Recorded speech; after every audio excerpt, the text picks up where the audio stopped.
नमस्कार मित्रांनो, 23 मेच्या प्रोमध्ये पारूची अंगठी आदित्यच्या पायाशी पडते.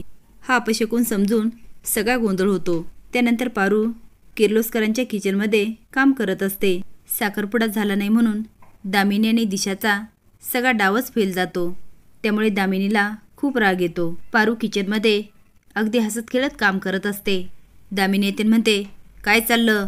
इथे तुम्हाला कामाचे पैसे मिळतात, हसायची नाही. काय ग पारू, तुला आता खूप हसायला येत असेल ना? तुझा तो प्लॅन सक्सेसफुल झाला म्हणून? पारू म्हणते, कसला प्लॅन? तेवढ्यात पारूला सांगण्यासाठी प्रीतू अगदी आनंदात आत येतो. दामिनी म्हणत असते, आदित्यला तुझ्या प्रेमाच्या जाळ्यात ओढण्याचा प्रयत्न करतेस ना?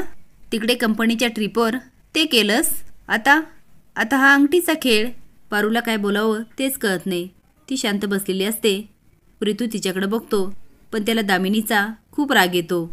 पारू म्हणते, दामिनी मॅडम, हे काय बोलताय तुम्ही? दामिनी म्हणते, का? मी काय बोलते हे तुला कळत नाही का? तुझा डाव असेल ना, श्रीमंताचे मुलं बघितले की जाळ्यात ओढायचे. सावित्री म्हणते, दामिनी मॅडम. दामिनी म्हणते, सावित्री, तुला मध्ये बोलायचं सांगितलं का?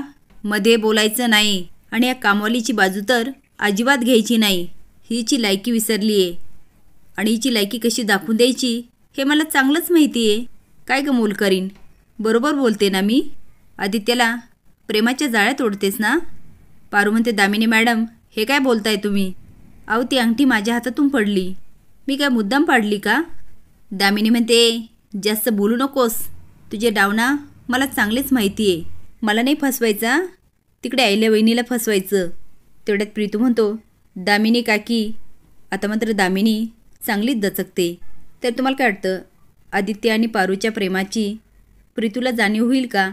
हे कमेंट बॉक्समध्ये नक्की सांगा. नवीन अपडेट जाण्यासाठी लाईक आणि सबस्क्राईब करा. धन्यवाद.